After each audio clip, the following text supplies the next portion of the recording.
So this is our, I keep forgetting what the name of this is. Hold on one second. It is a electroscope. And basically it's going to show that we can negatively charge this PET. This is PEX. It's a flexible tubing for plumbing. I use it for all kinds of things, but it is a dielectric, and we have something that's got a lot of fibers on it, and basically we're going to transfer a bunch of negative electrons to this. Now the negative electrons in the copper tubing, this will repel them and basically force them down into this tube. And then we're going to, we have these small pieces of tin foil or aluminum foil for, it's a food wrap product, and we just poke a couple little holes in it. And then Lindsay got me some really cool copper wire, small wire, so there's not a lot of friction on this. And so I just created a loop, which is a little different than most of the other ones I've seen, but it's in contact with the copper tube or the copper wire. And then I got a bulbous straw here to insulate it from this lid, so the electrons don't go into here. They're going to go all the way down into the copper here. And then because these two things down here are going to become negatively charged and they can move, they're going to repel one another and butterfly out. It kind of looks like a mechanical butterfly. So I'm going to rub this really good, get a lot of electrons on it, and then just get it close to this. And here we go. Pretty cool.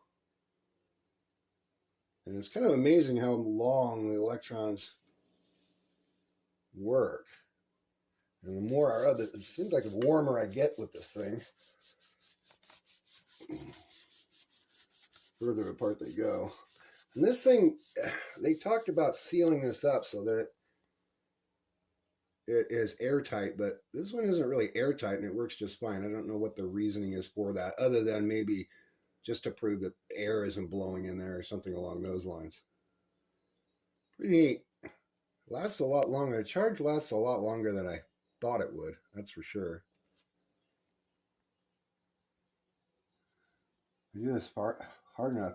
Actually, if I do this enough, because this thing's kind of jankety, it's kind of balanced up there. Just those things moving. I mean, me just doing it close to this will have them move. I can actually get it moving enough that it causes this to like wobble because it's balanced.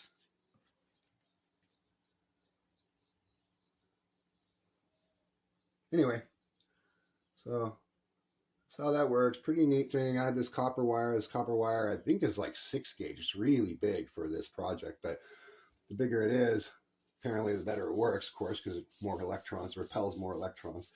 So between here and here, you have a repel. It's forcing electrons down through here into the aluminum, and those repel one another. And since they are able to articulate, they move away from one another.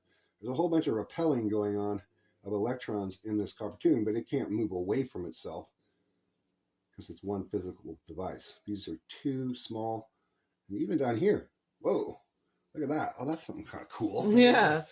I didn't even realize that. That's kind of neat. We put it down here, even through the glass.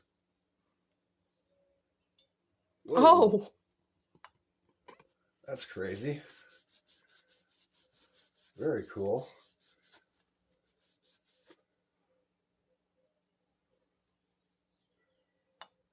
It's weird. It kind of seems on the position of it will get you different results. I almost wonder if there's like a static buildup inside the jar and it has to do with the glass being... That's strange because the glass is an insulator. It's a Yeah, exactly. too. So You'd think it would absorb I'm curious about that. That's very interesting because really it seems weird. to... Yeah. It's just yeah. Oh, wow. Look at that. Huh.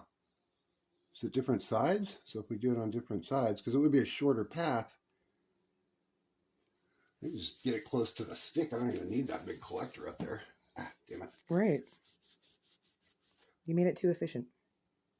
It's kind of weird that every now and then it'll just, I don't know why that would be, that it would just make it jump like that. Right. It's got to do something like with the static dispersal on the glass.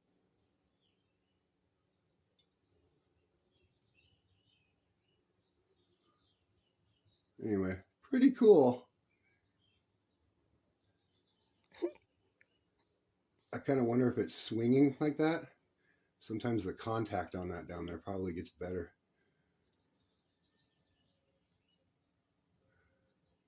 Anyway, static electricity has always fascinated me. I mean, you can't really use it for anything but stuff like this.